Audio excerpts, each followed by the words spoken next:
अद्य बुधवासर अथवा सौम्यवासरः पौष शुद्ध सप्तमी दिनांक 17 जानेवारी 2024।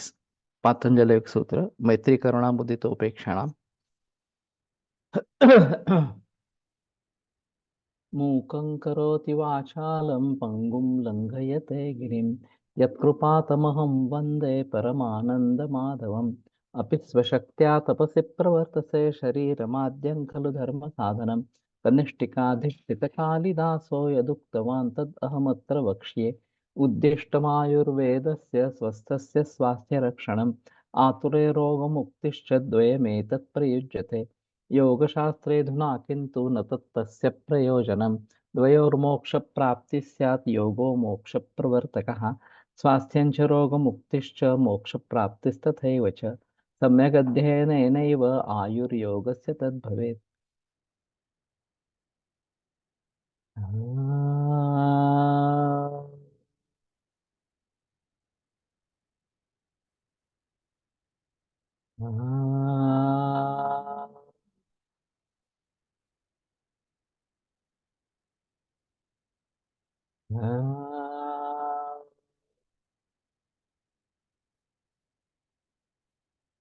ओम शांति शांति शांति।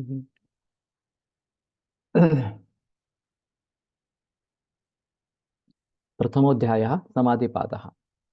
अथ योगानुशासनं योगश्चित्तवृत्तिनिरोधः तदा दृष्टुस्वरूपेव स्थानं वृत्तिसारूप्यमितरत्र वृत्तयः पञ्चतयः क्लिष्टाः प्रमाणविपर्ययविकल्पनिद्रास्मृतयः प्रत्यक्षानुमानागमाः प्रमाणानि विपर्ययमिथ्याज्ञानम् अतद्रूपप्रतिष्ठम् शब्दज्ञानानुपाती वस्तुशून्यो विकल्पः अभावप्रत्यालम्बना वृत्तिर्निद्रा अनुभूतविषयासम्प्रमोषः स्मृतिः अभ्यासवैराग्याभ्यां तन्निरोधः तत्र स्थितो यत्नोऽभ्यासः स तु दीर्घकालनैरन्तर्यसत्कारासेवितो दृढभूमिः दृष्टानुश्रविकविषयवितृष्णस्य वशीकारसंज्ञा वैराग्यम् तत्परं पुरुषख्यातिर्गुणवैतृष्ण्यम् वितर्कविचारानन्दास्मितारूपानुगमात् सम्प्रज्ञातः विरामप्रत्ययाभ्यासपूर्वः संस्कारशेषोऽन्यः बहुप्रत्ययो विधेयः प्रकृतिलयानां श्रद्धावीर्यस्मृतिसमाधिप्रज्ञापूर्वक इतरेषां तीव्रसंवेगानाम् आसन्नः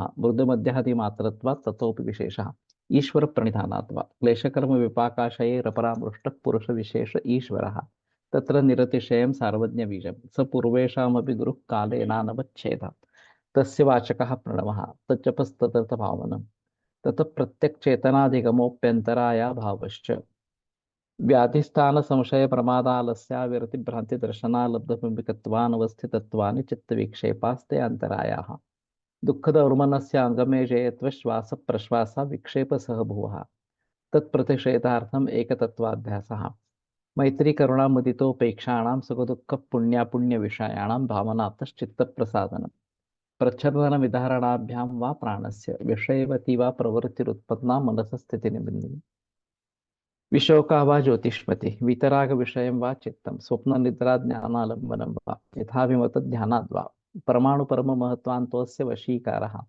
क्षीणवृत्तिरभिजातस्यैव मणेर्ग्रहीतृग्रहणग्राह्येषु तत्स्तदञ्जनता समापत्तिः तत्र शब्दार्थज्ञानविकल्पैः सङ्कीर्णा सवितर्का समापत्तिः स्मृतिपरिशुद्धौ स्वरूपशून्यैवार्थमात्रनिर्भासा निर्वितर्का एतयैव सविचारा निर्विचारा च सूक्ष्मविषया व्याख्याता सूक्ष्मविषयत्वं चालिङ्गपर्यवसानं ता एव सबीजः समाधि निर्विचारवैशारद्येध्यात्मप्रसादः ऋतुम्भरा तत्र प्रज्ञा श्रुतानुमानप्रज्ञाभ्याम् अन्यविषया विशेषार्थत्वात् तज्जः संस्कारोऽन्यसंस्कारप्रतिबन्धि तस्यापि निरोधे सर्वनिरोधात् निर्बीजः समाधिः इति पतञ्जलि विरचिते योगसूत्रे प्रथमः समाधिपादः।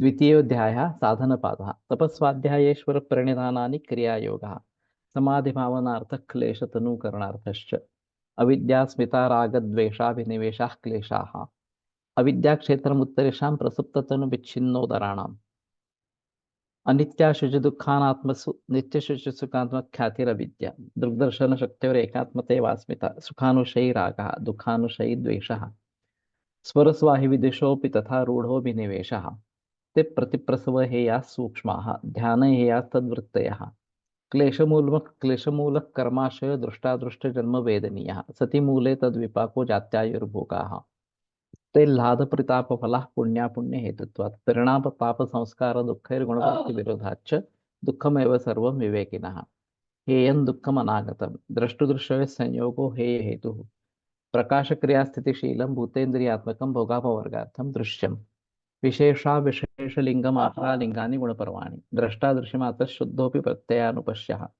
तदर्थ एव दृश्यस्य आत्मा कृतार्थं प्रति नष्टमप्यनष्टं तदन्यसाधारणत्वात् स्वस्वामी शक्त्योः स्वरूपोपलब्धि हेतु संयोगः तस्य हेतुरविद्या तदभावात् संयोगाभावः अनन्तदृशेः कैवल्यम् विवेक ख्यातिरविप्लवा हानोपायः तस्य सप्तधा प्रान्तभूमि प्रज्ञा योगांगानुष्ठानात् अशुद्धिक्षय ज्ञानदीप्तिरा विवेक ख्यातेः यम नियम आसन प्राणायाम प्रत्याहार धारणा ध्यान समाधयो अष्टावंगानि अहिंसा सत्यास्तेय ब्रह्मचर्या परिग्रहा यमाः जाति देश काल समयानवच्छिन्ना सार्वभौमा महाव्रतम शौच संतोष तपस्वाध्यायेश्वर प्रणिधानानि नियमाः वितर्क बाधने प्रतिपक्ष भावनम वितर्का हिंसादया कृतकारितानुमोदिता लोभ क्रोध मोह पूर्वका मृदु मध्यातिमात्रा दुःखाज्ञानानंत फला इति प्रतिपक्ष भावनम अहिंसा प्रतिष्ठायां तत्सन्निधौ वैरत्यागः सत्य प्रतिष्ठायां क्रियाफला अस्तेय प्रतिष्ठायां सर्वरत्नोपस्थानम्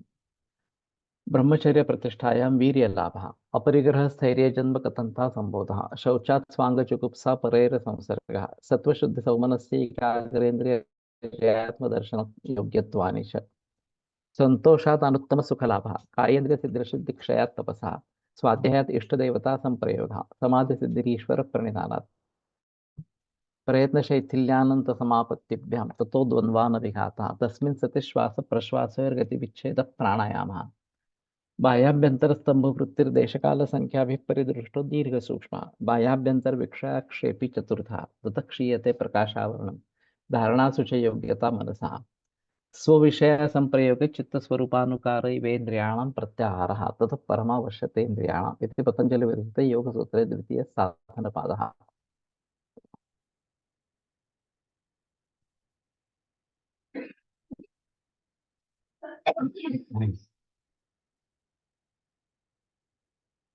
मैत्री करुणा मुदितोपेक्षाणां सुखदुःख पुण्य विषयाणां भावनाभ्य चित्त प्रसादन सुख दुख पुण्य और अपुण्य यानी कि पाप ये जो चार विषय उनके बारे में क्रम से मैत्री करुणा मुदिता यानी कि हर्ष और उपेक्षा यानी कि दुर्लक्ष्य अथवा उदासीनता इन चार प्रकारों की भावनाओं से चित्त प्रसन्न हो जाता है तो जगत व्यवहार में चित्त के प्रसन्नता का साधन पिछले सूत्रों से चित्त विक्षेप और उपद्रव इनके प्रतिषेध के लिए ईश्वर प्रणिधान के अतिरिक्त योग्य साधन कौन सा इसका विचार चल रहा है जैसे कि पिछले सूत्रों ने उनके प्रतिषेधार्थ एक तत्वाभ्यास ये सर्वसामान्य उपाय बताया अब विक्षेप और उपद्रव इनके निरसन के लिए विशेष उपाय 33 से 38 इन 6 सूत्रों में बताए गए हैं। व्याधि ये विक्षेप और दुख ये उपद्रव इन दोनों का निरसन एक तत्वाभ्यास से कैसे होता है इसका विवरण पहले किया गया है इसी उपायों से त्यानादि अनवस्थितत्वांत 8 विक्षोपों के और दुख दौर्मन से आदि प्रश्वासांत उपद्रवों का निरसन यद्यपि हो सकता है तथापि साधक के अधिकार भेद से विभिन्न उपाय सुझाना अवश्य होने के जरिए ये इन सूत्रों में बताए गए हैं त्यान से लेकर भ्रांति दर्शन तक जो विक्षेप है उनके संवेद दौर्मनस्य होता ही है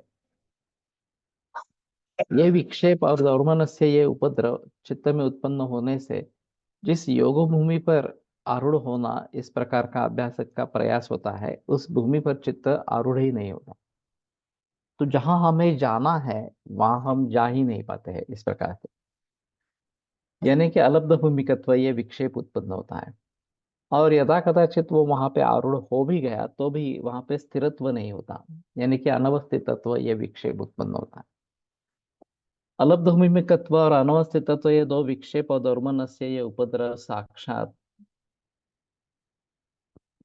समाधि विरोधी होने के जरिए उनका प्रतिषेध होने के बगैर योगाभ्यास निष्प्रतिबंध होना शक्य नहीं होता और इसलिए इस अपेक्षित योगो भूमि का लाभ होने के लिए चित्त में से जो सोपद्रव विक्षेप है, उनके कारण जो रजस तमो मल इनका निरसन होके चित्त सत्वगुण प्रकर्ष से प्रकर्ष प्रसन्न होना आवश्यक होता है। तो ये सभी रज और तम मूलक इस प्रकार के हैं, और उनका निरसन होकर जब तक सत्वगुण का उद्रेक नहीं होता तब तक ये बात नहीं होगी। और चित्त की इस प्रसन्नता के लिए 33 और 34 इन दो सूत्रों में दो उपाय बताए गए। उसमें प्रकृत 33वें सूत्र में उपाय ये वित्थान काली करने का उपाय है। साधक सदा सर्वकाल आसन स्थित होकर योगाभ्यास में मग्न है, इस प्रकार की स्थिति प्राथमिक अवस्था में तो नहीं होती है। वो कितना भी योगे के निष्ठ होगा तो भी शौच स्नान भिक्षा निद्रा इत्यादि जो देह के लिए आवश्यक व्यापार वो उसको करने ही पड़ते हैं। ये व्यापार जब चालू रहते हैं तो प्रारब्ध के अनुसार उस साधक के आवश्यक जो जगत व्यवहार जब चालू रहते हैं, तो उसमें चित्त की प्रसन्नता के लिए कौन सा साधन प्रयोग में लाना है ये इस सूत्र में बताया गया है। इस साधना अनुष्ठान से योगी का दो प्रकार का हित होता है। जगत व्यवहार में गया हुआ काल से बिताया हुआ समय यद्यपि योगाभ्यास से व्यतिरिक्त कार्य में गया, इससे बाह्यता दिखाई देता है या आपातता दिखाई देता है, तथापि उस काल में भी प्रकृति सूत्र के अनुसार उपायों का अनुष्ठान करने से उस समय में भी तत्वतः योगानुष्ठान ही होता रहता है। और दूसरा फायदा ऐसा कि इस अनुष्ठान से चित्त के मल नाश नष्ट हो जाता है, रज और तम। और चित्त को बहिर्मुख करने वाले चित्तमलों का नाश होने पर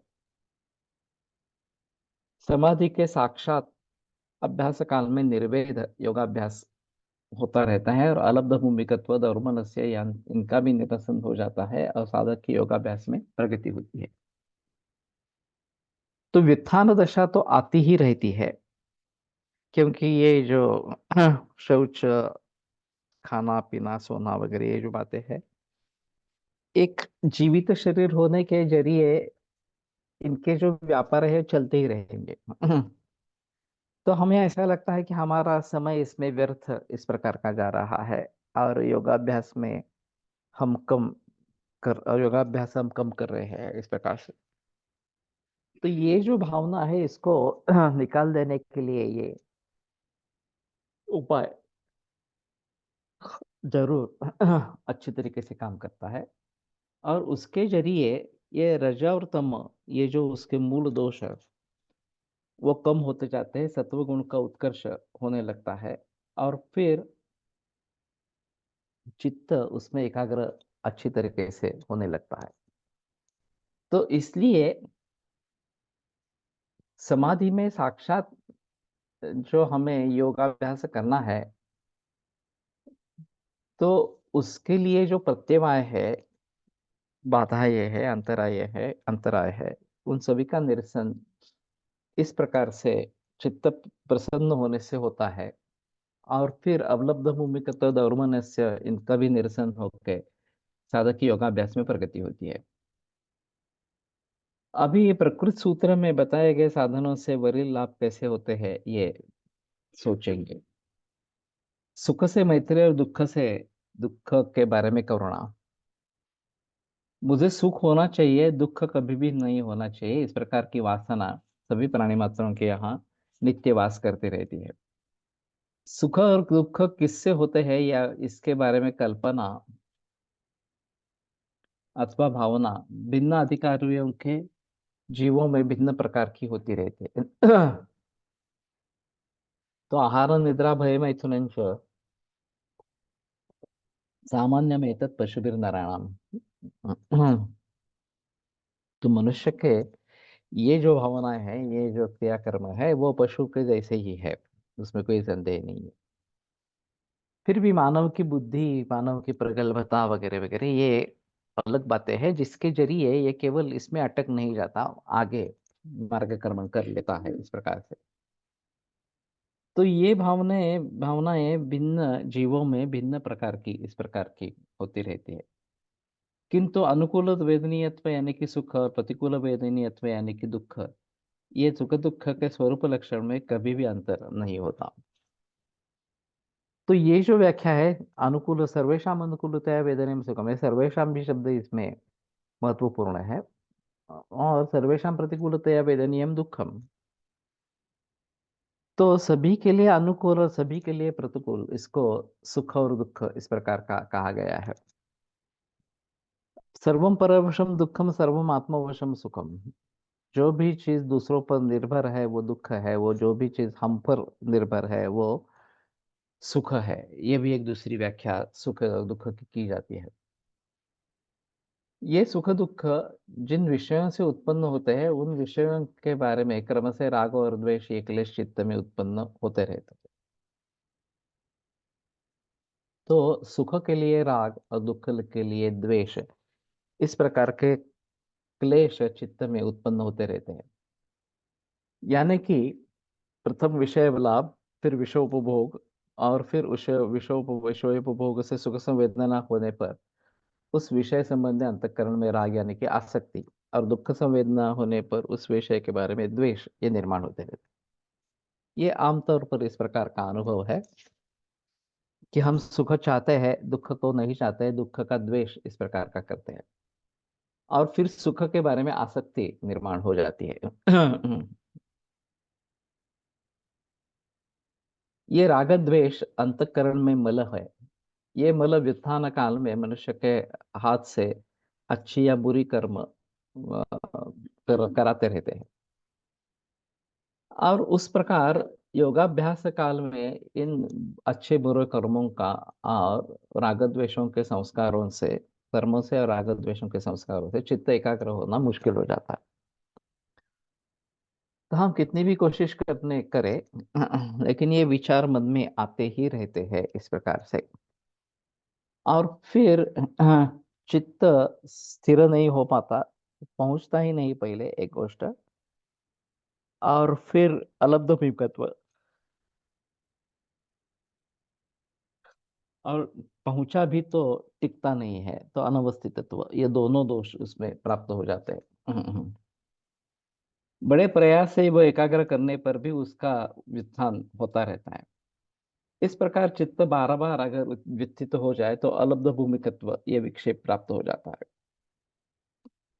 तो वहां पे टिकता नहीं है ये।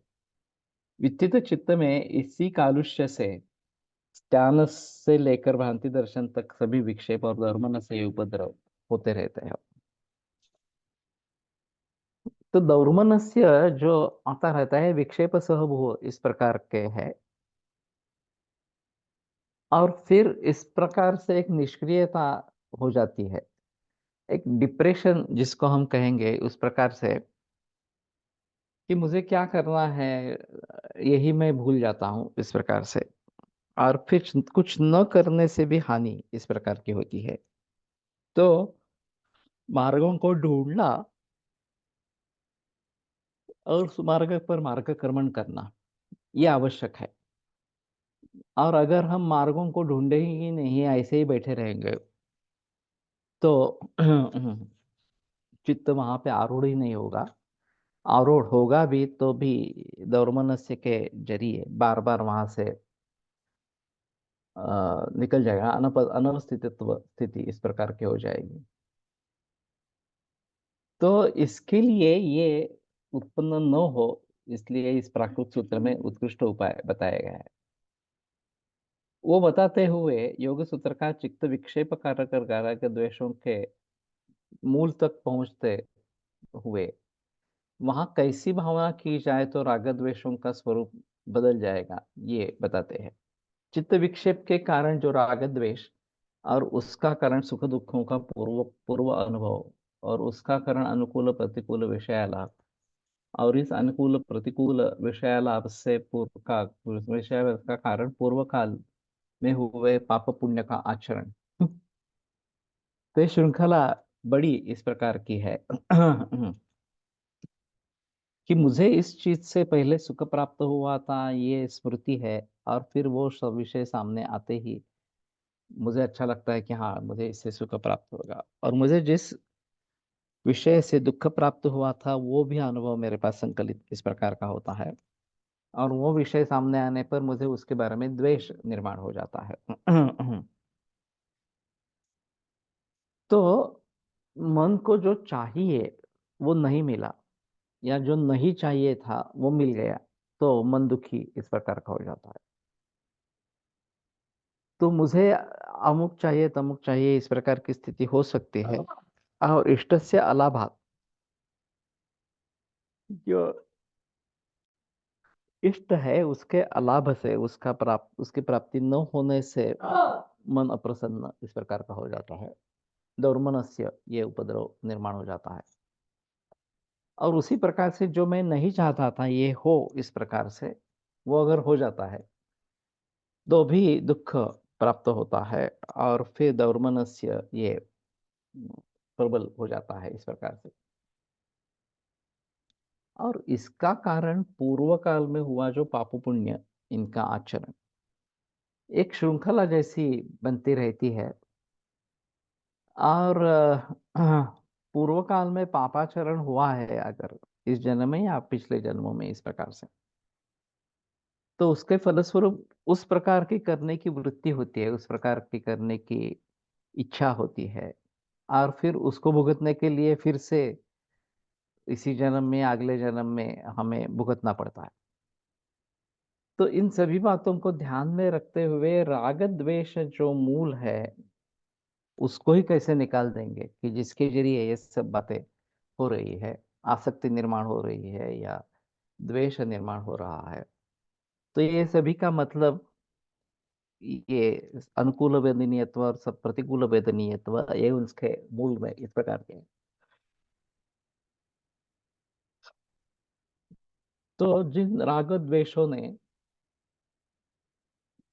पूर्व में जिसका अनुभव किया है, उस प्रकार का सुख दुख का अनुभव, ये कारण यद्यपि होता है, तथापि उसके भी परे पुण्य और पाप ये भाव है।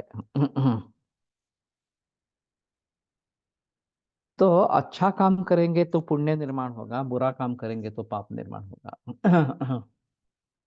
और उसके फलस्वरूप इस प्रकार के विषय सामने आने पर उससे राग या द्वेष, ये भावनाएं निर्माण होती रहती है, और फिर उसी में अटक जाते हैं, और ये श्रृंखला चालू रहती है, बनी रहती है इस प्रकार के। जब ये पुण्य पाप और सुख दुख भाव चित्त में उत्पन्न होते हैं, उसी समय उसका स्वरूप विशिष्ट भावना से अगर बदल सकते हैं, तो तज्जन्य राग द्वेषों का स्वरूप भी बदल जाता है। और फिर व्युत्थान काल में चित्त विक्षेप अथवा दौर्मनस्य और समाहित काल में अलब्ध भूमिकत्व उत्पन्न होने की उनकी शक्ति नष्ट हो जाती है, और निर्वेद तरीके से योगाभ्यास होकर चित्त को इष्ट योग भूमिका का लाभ हो जाता है। तो यह अनुकूलतया वेदनीयम सुखम, प्रतिकूलतया वेदनीयम दुखम, इन बातों को समझकर उन्हीं से हम दूर होने की अगर कोशिश करते हैं, तो ये चित्त विक्षेप और उसके जरिए होने वाले अंतराय जो, या उसके सह होने वाले जो उपद्रव, इन सभी का नाश इस प्रकार का हो जाता है। तो अभी सुख दुख पाप पुण्य, इनके बारे में विशिष्ट भावना करके उनका स्वरूप कैसे बदलना है, और चित्त की प्रसन्नता कैसे प्राप्त करनी है, ये देखेंगे। सूत्रकार बताते हैं कि सुख दुखान के बारे में क्रम से मैत्री इत्यादि भावना करने से चित्त प्रसादन होता है। अभी ये भावना करने से चित्त प्रसादन किस प्रकार से होता है, इसका विचार करेंगे। सूत्र में सुख दुख पुण्य और अपुण्य, इनके बारे में क्रम से मैत्री करुणा मुदिता और उपेक्षा, इन भावनाओं को करना है इस प्रकार के बताया गया है। सुख से मैत्री, इसमें जो पहला सुख है उसके बारे में मैत्री की भावना करनी है। जैसे कि सुख प्राप्त जिसको हुआ है, ऐसी कौन सी भी व्यक्ति सामने आई, तो ये मेरा मित्र ही है, इस प्रकार की मैत्री की भावना करनी है। तो किन व्यक्तियों के साथ में रहना है और किन व्यक्तियों के साथ से जुदा करना है, जुदा लेना है, ये करना बहुत जरूरी इस प्रकार का रहेगा। तो सुख संपन्न इस प्रकार के कोई व्यक्ति मिल जाती है तो उससे मैत्री करनी है। और ये भावना करते रहने से धीरे धीरे वैसी भावना सच्ची ही में हो जाती है और उसके सुख से अपने भी चित्त में ऐसे वृत्ति निर्माण होने लगती है। ये जो कहानी है सुखी माणसाचा सदरा, कि राजा था और सुख नहीं मिल रहा था। तो गुरु ने कहा कि जो व्यक्ति सुखी है उसका शर्ट जो है, सदरा जो है, तुम पहनो। तो वो ढूंढता रहा कहीं उसको पूर्णतः सुखी इस प्रकार का कोई दिखाई नहीं दिया। और फिर एक किसान मिला जो सोया था और उसको बोला था हाँ मैं सुखी हूँ, ऐसा इस प्रकार से कहा। लेकिन उसने शर्ट डाला ही नहीं था। तो हम जो मानते हैं कि मेरा सुख इस पर निर्भर है और ये मिलेगा तो मुझे सुख मिलेगा, तो ये तात्कालिक होता है बहुत ही। अगर वो चीज नहीं मिली तो हमारा सुख चला जाता है। और अगर वो नष्ट ही हो गई, आगे कोई मिलने की चांस नहीं है, इस प्रकार की स्थिति हो जाती है, तो हमारा दुख और ही बरकरार इस प्रकार का हो जाता है। और इसलिए सर्वम आत्मवशम सुखम, जो भी अपने अधीन है वही वास्तव में सुख है, जो अपने अधीन में नहीं है वो दुख ही है, इस प्रकार के कल्पना करनी है। और जो इस प्रकार के सुखी व्यक्ति है कि जिनको सुख हो रहा है, उनके संपर्क में हम ज्यादा से ज्यादा रहेंगे, उनसे मैत्री करेंगे, तो उनके जैसे हमारी भी इस बात होने लगती है। हमें भी सुख मिलने लगता है। तो किसी भी हालत में जो सुखी रह सकते हैं वो वास्तव में उनके साथ हमें मैत्री करनी है इस प्रकार से।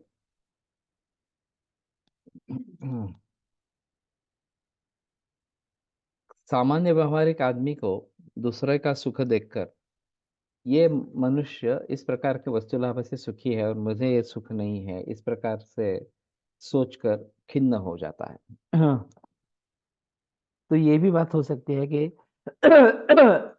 दूसरा व्यक्ति सुखी है तो मैं क्यों नहीं, और मुझे ये सुख नहीं है, इस प्रकार की अगर भावना प्रबल हो जाती है तो दूसरों का सुख देखकर भी हमें दुख ही होता है। तो ये तो बात नहीं होनी है कि वैसे जैसे वो सुखी है वैसे मैं भी सुखी रहूंगा, इस प्रकार से अगर हम भावना करते हैं तो मैत्री इसमें एक अहम मुद्दा निभाएगी।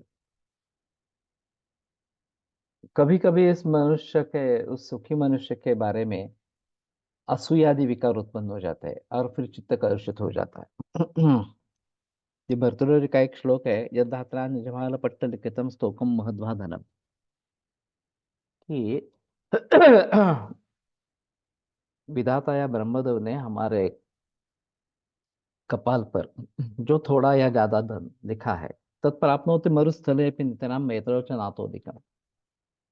तो मरुस्थल में भी वो प्राप्त होता है और मेरु पर्वत जो सोने का पर्वत है वहां पे भी प्राप्त नहीं होता, उससे ज्यादा प्राप्त नहीं होता है। तद्धीरो भव वित्तवत् सुकृपणाम वृत्तिम वृथामा कृथा। तो जो धनवान लोग हैं उनके बारे में कृपण वृत्ति इस प्रकार की छोड़ दो। कूपे पश्य पयो निधावपि घटो गृह्णाति तुल्यम जलम। घट अगर कुएं में डाला जाए या सागर में डाला जाए, वो एक घट जितना ही पानी उठा पाएगा, उससे ज्यादा पानी लेगा ही नहीं। उसी प्रकार से मुझे जो धन प्राप्त होना है वो कहीं पे भी हूँ वहीं पे वैसा ही प्राप्त होगा। से ज्यादा भी नहीं होगा, कम भी नहीं होगा, इस प्रकार से। तो इसके जरिए हमें असूया नहीं होनी चाहिए कि इतने इसके पास इतना बड़ा धन है वगैरह वगैरह और मेरे पास नहीं है। तो ये असूया मत्सर ये जो भाव है ये नहीं होनी चाहिए। तो ये कलुषित कलुषित करने वाले इस प्रकार के हैं। ये कलुषता व्युत्थान दशा में चित्त प्रसन्नता प्रसन्नता की विरोधी और दौर्मनस्य ये उपद्रव निर्माण करने वाली होती है।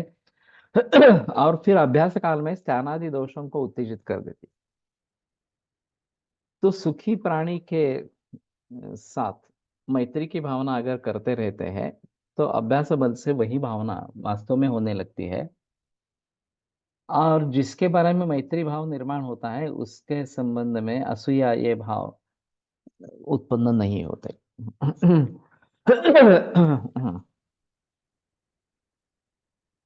तो सुदामा जब कृष्ण के पास गया, उसके पत्नी ने भेजा, तो कृष्ण ने पूछा कि मेरे लिए तुमने क्या लाया है। तो पोहा दिया था सुदामा की पत्नी ने, और वो उसने बड़े आनंद से वो पोहा खाया और फिर विदा कर दिया उसको। सुदामा तो पूछने के लिए आया था कि मेरे लिए कुछ पैसा कमाने का साधन वगैरह ऐसा कुछ हो सकता है क्या। लेकिन जब तक सुदामा घर पे पहुंचा तब घर में पूरा परिवर्तन हो गया था।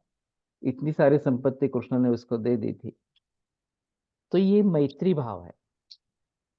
बचपन में सांदीपनि के ऋषि के आश्रम में सुदामा और कृष्ण इकट्ठा एक जगह रहे थे। और फिर जो मैत्री थी उनमें, वो कृष्ण शायद राजा बन गया और सुदामा बिल्कुल दरिद्री रहा, फिर भी वो टूटी नहीं। सुदामा को उस अवस्था में भी कृष्ण में पहचान लिया, उससे बातें की, और उसने जो लाया था वो खाना खाया इस प्रकार से।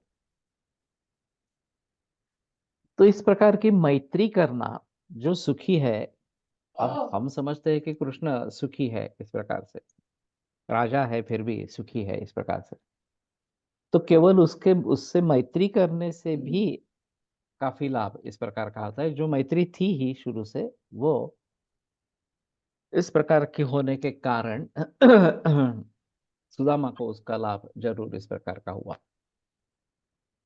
जैसे अपने मित्र को कुछ सुख मिला तो हमें आनंद होता है, उसी प्रकार जो सुखी है उस व्यक्ति को देखकर हमारे चित्त में मैत्री ये भाव निर्माण हो जाता है। और अपने मित्र को ये सुख प्राप्त हो गया है ये देखकर उसको बड़ा आनंद इस प्रकार का होता है। वशिष्ठ और विश्वामित्र की कथा है कि वशिष्ठ ने विश्वामित्र को कब सभी जगह राजर्षि ही कहा, क्योंकि वो राजा था और फिर ऋषि बन गया था, और उसका क्रोध बहुत ही विलक्षण इस प्रकार का था, तो वो क्रोध पर काबू नहीं पा रहा था। और विश्वामित्र सदैव उसका द्वेष करता रहा। और वो उसको मारने के लिए उसके आश्रम में आ गया।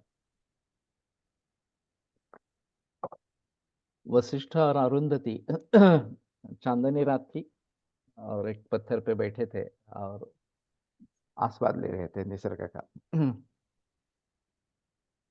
तो वशिष्ठ ने अरुंधति से कहा कि ये कितना सुनहरा मौका इस प्रकार का है, ये इस प्रकार का जो चांदनी रात है, ये जो हम सब प्रकाश वगैरह देख रहे हैं, मुझे लगता है कि जैसे विश्वामित्र की तपस्या दिख रही है मुझे। और मुझे ये देखकर विश्वामित्र की तपस्या याद आ रही है। तो विश्वामित्र ने जब ये सुना तो उसका मत्सर पूरी तरीके से निकल गया। और फिर उसने आगे आकर उसके पांव पकड़े वशिष्ठ के, और फिर वशिष्ठ ने कहा कि अब तुम ब्रह्मर्षि हो गए हो। मैं आज तक तुम्हें राजर्षि कहता रहा, लेकिन अब तुम ब्रह्मर्षि हो गए हो इस प्रकार से। तो ये मत्सर द्वेष का वातावरण मैत्री में बदल गया। इस प्रकार का वशिष्ठ के मन में तो कुछ नहीं था, लेकिन विश्वामित्र के मन में मत्सर द्वेष ये भावनाएं थी। और जब वशिष्ठ ने इस प्रकार का बयान किया तो विश्वामित्र को समझ में आया कि सात्विकता एक्चुअली क्या होती है।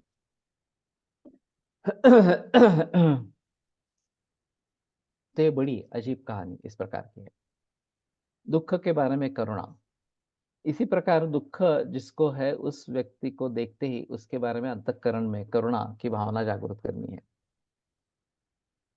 इस समय ऐसे समय में मन में इस प्रकार का विचार करना है, अरे रे, इस बेचारों को कितना दुख हो रहा है।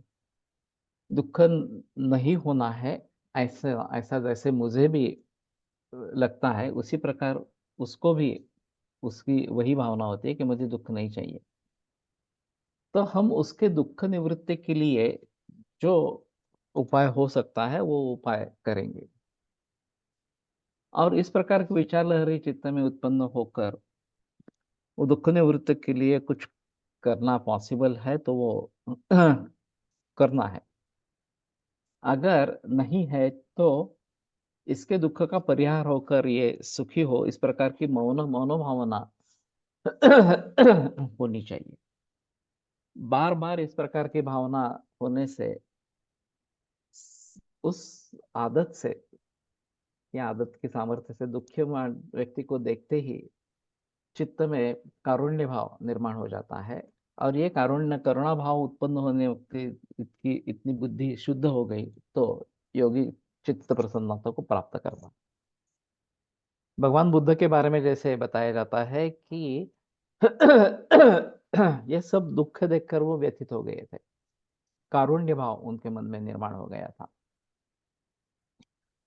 और फिर इनको इन दुखों से मुक्ति कैसे देनी है उसके बारे में उन्होंने सोचना आरंभ किया। और फिर बोधि वृक्ष के नीचे जब उनको ये ज्ञान हो गया तो उस ज्ञान के प्रचार प्रसार के लिए उन्होंने पूरा अपना जीवन व्यतीत किया। बाबा आमटे का उदाहरण है कि महारोगी को देखकर करुणा निर्माण हुई। और फिर ये भी एक आदमी है और उसके लिए हमें प्रयास करना चाहिए, इस ये दुर्लक्षित है, समाज में पूरा उपेक्षित है इस प्रकार से। और फिर आनंदवन बना इस प्रकार से। तो कहने का तात्पर्य अर्थ ये है कि कब ये होगा कैसे होगा ये मालूम नहीं था, बता नहीं सकते। लेकिन एक समय आता है कि जिसमें आदमी अचानक कारुण्य भाव से भर जाता है। एक हमारा एक कामशेट के यहाँ गुरुकुल था, गुप्ता करके कोई थे, और उनकी कहानी ऐसी ही थी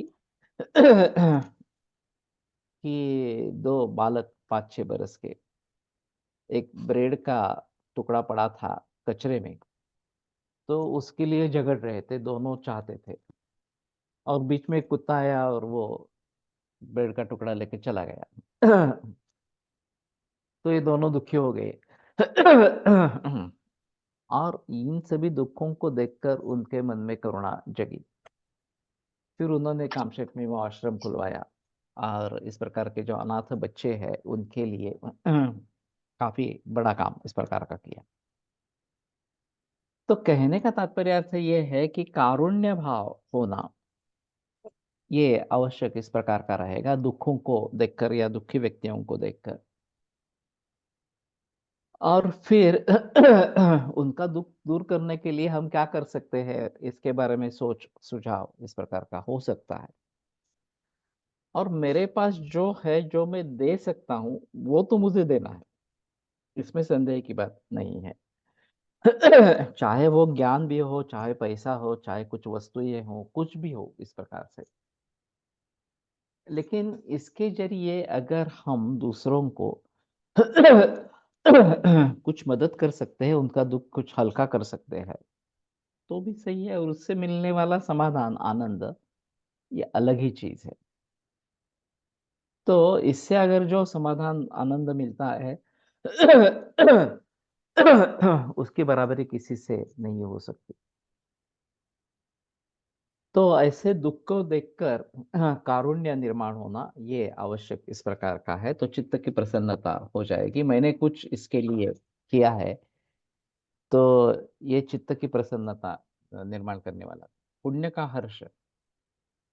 पुण्य के बारे में मुदिता की भावना यानी कि हर्ष की भावना करनी है। पुण्याचरण करने वाले व्यक्ति देखते ही हमारे मन में बड़ा आनंद हो गया। साधु संत येती घरा तोची दिवाळी दसा। तो अगर सज्जन व्यक्ति इस प्रकार से या पुण्य आचरण करने वाली इस प्रकार के व्यक्ति संपर्क में आती है, तो हमें बड़ा आनंद होना चाहिए। और उस आनंद को हम दोहराने की कोशिश करते करते रहने हमें दोहराने की कोशिश करते रहनी चाहिए कि ऐसे ही लोग मुझे मिले जो पुण्यकर्मा इस प्रकार के हैं, और उनको देखकर उनकी सेवा में मेरा आनंद बढ़ जाएगा। तो ये अगर बातें होती रहती है तो हमें सचमुच पुण्य मिलता रहेगा और हम कुछ भाग्यवान इस प्रकार के बनते रहेंगे। कैसे ये पुण्यवान और इसलिए भाग्यवान पुरुष, तो इसके पुण्याचरण से इसको सुख प्राप्ति होगी ही होगी इस प्रकार से। तो शायद अन्य लोगों के हिसाब से ये कैसा रह रहा है और उसको सुख सुविधाएं बिल्कुल नहीं है वगैरह वगैरह। फिर भी जो कारुण्य निर्माण हुआ था उसके जरिए जो उन्होंने अपना जीवन समर्पित किया दूसरों के लिए, उनको बहुत सारे कष्ट झेलने पड़े, समाज में भी उनका कुछ लोग उनको चाहने वाले थे, लेकिन बहुत सारे लोगों ने उसको उनका तिरस्कार किया, निष्कासित किया वगैरह वगैरह इस प्रकार से। लेकिन फिर भी वो अपने कर्तव्यों से टले नहीं इस प्रकार से। इनकी जो संविधा नाम की किताब है, बाबा आमटे की पत्नी की, तो किस किस किन किन अवस्थाओं से उनको गुजरना पड़ा, ये अगर हम पढ़ते हैं किताब, तो लोगों के दृष्टि से तो ये दुख ही है, दूसरा कुछ नहीं है इस प्रकार से। जब ये उनको जमीन मिली जंगल में इस प्रकार से, और फिर वहां पे उन्होंने घर वगैरह बनाया इस प्रकार से। तो सर्प और बिच्छू ये इतने थे क्योंकि उनका ही घर था वो। ये उनके घर में घुस गए थे इस प्रकार से। उन्होंने, साधना आमटे ने एक अनुभव बताया है कि विकास आमटे जब 5-6 बरस का था तो दोनों हाथ में बिच्छू लेके दिखाने के लिए आए थे, ये देखो क्या है, मुझे क्या मिला इस प्रकार से। तो उसके मन में क्या हुआ होगा, ये हम सोच भी नहीं सकते इस प्रकार से। तो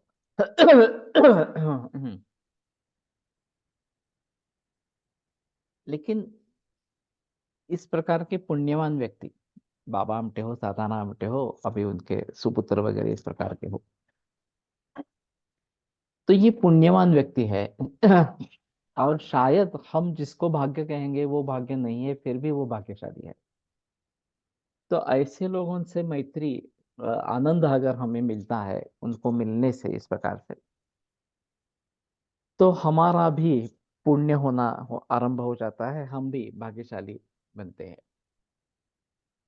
पाप की उपेक्षा, प्रसंग से पापाचरण करने की व्यक्ति अगर सामने आ जाती है, मिल जाती है, तो उस व्यक्ति का द्वेष, तिरस्कार, अनादर इस प्रकार का कुछ भी नहीं करते हुए उसके बारे में मन में उपेक्षा बुद्धि, उदासीनता धारण करनी। हा, नाही सकाळी नव्हता आलेला, आता आला असेल पण।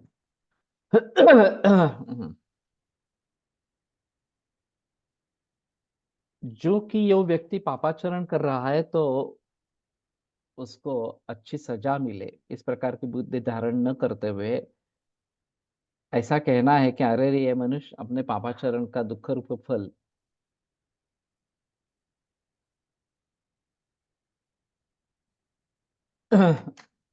उसको भुगतना पड़ेगा।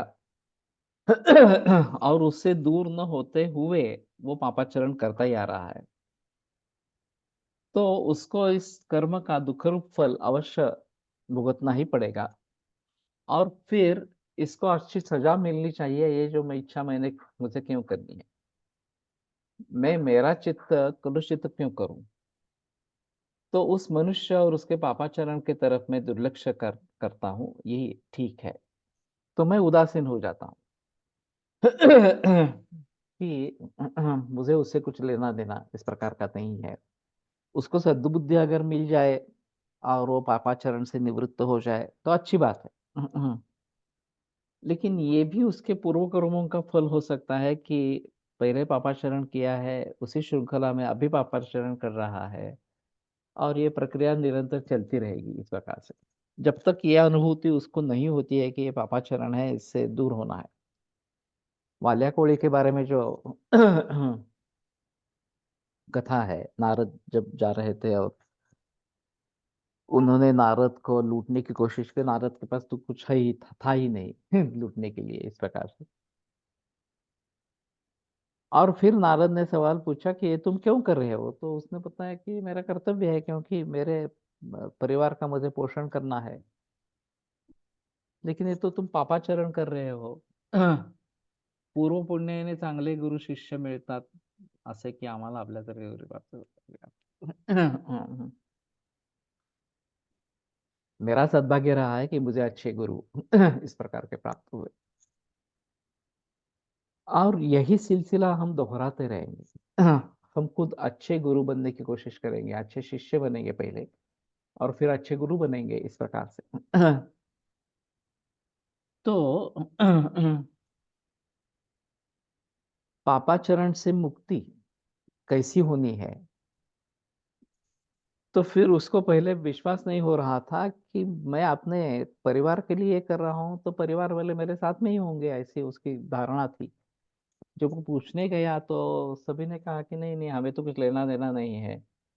अब अगर आप इस प्रकार का पापाचरण कर रहे हैं तो ये ठीक नहीं है, गलत है इस प्रकार से। फिर उसने जाकर तपश्चर्या आरंभ की और उसका वाल्मीकि ऋषि बन गया इस प्रकार से। तो ये टर्निंग पॉइंट कब किस व्यक्ति के जीवन में आएगा, ये बता नहीं सकते इस प्रकार से।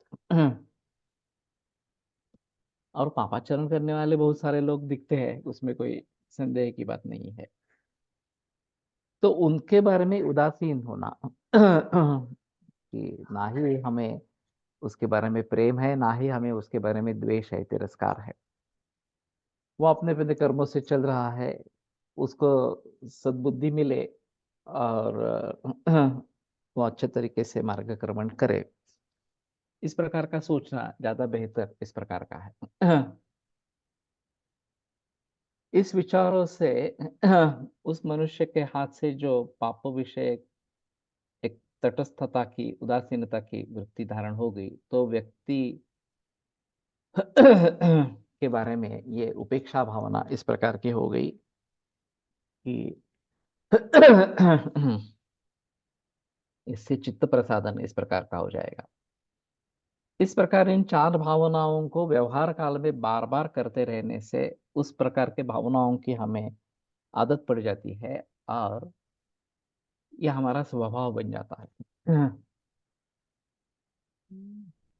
पापाचरण करणाऱ्या व्यक्तीला परावृत्त करना है, उसमें संदेह की बात नहीं है, लेकिन ये होगा ही ऐसा नहीं होगा। और फिर मुझे दुख नहीं होना चाहिए उसके, कि मैंने इतनी कोशिश करने के बावजूद भी ये बदल नहीं कर रहा इस प्रकार से। तो वो उसके पूर्व कर्मों का फल है, और उसी प्रकार से वो श्रृंखला में अटक जाएगा, इस प्रकार की स्थिति है। वो अगर हमारी बात सुनेगा नहीं या उसके आधार पर चलेगा नहीं, तो कोई मतलब नहीं है फिर। और इसलिए उपेक्षा करनी है।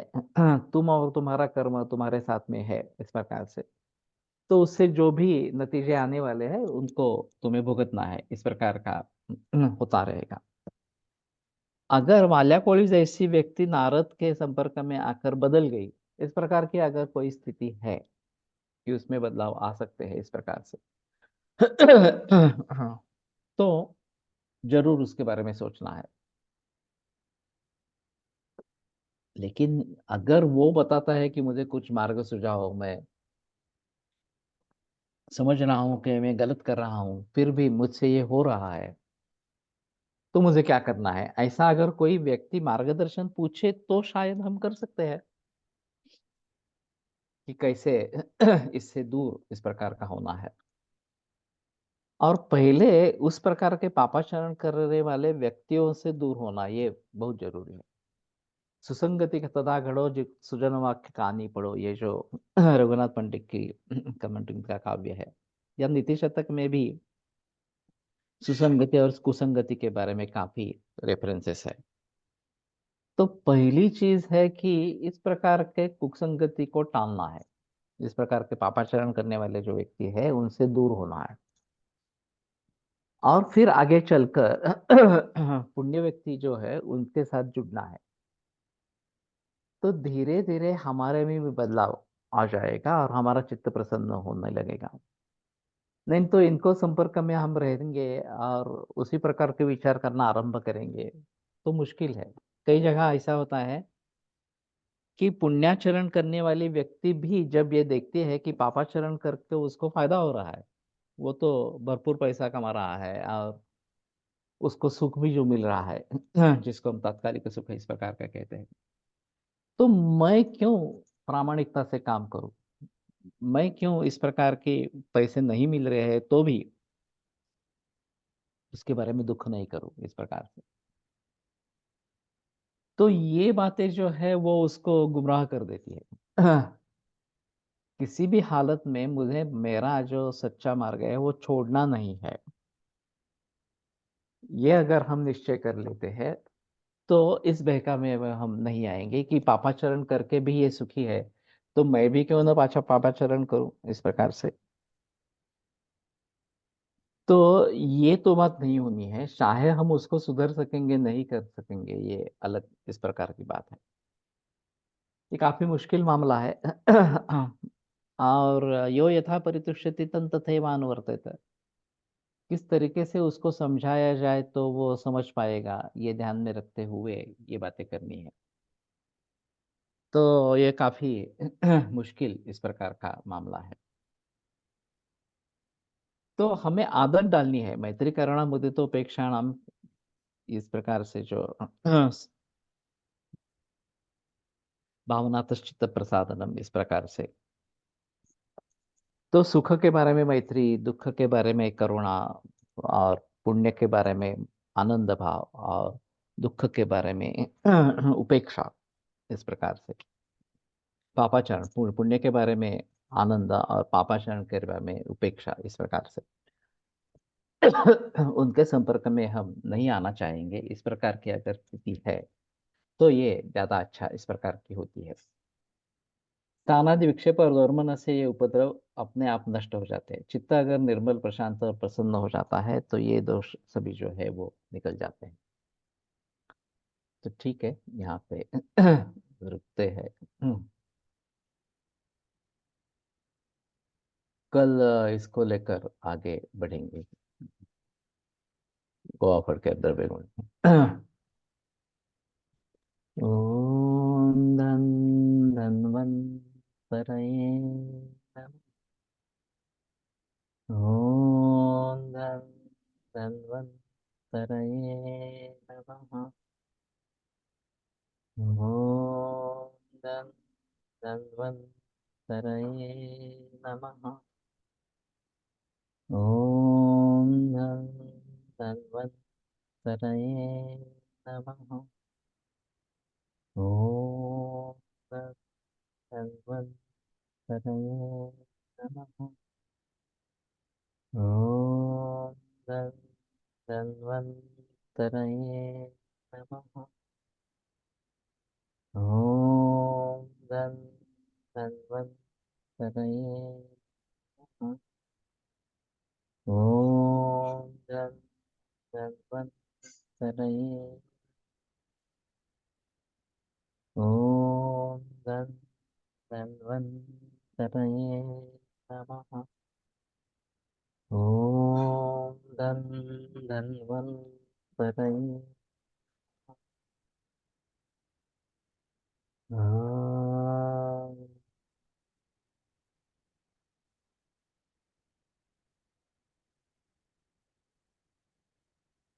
ओम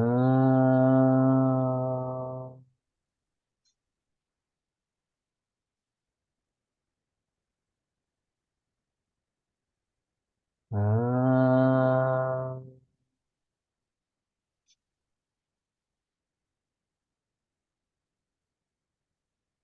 हाँ,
योगेन चित्तस्य पदेन वाचां मलं शरीरस्य च वैद्यकेन योपाकरोत्तं प्रवरं मुनीनां पतञ्जलिं प्राञ्जलिरानतोऽस्मि। विरम्यते व्याख्यानव्यापारः। श्वः पुनरपि मिलिष्यामः।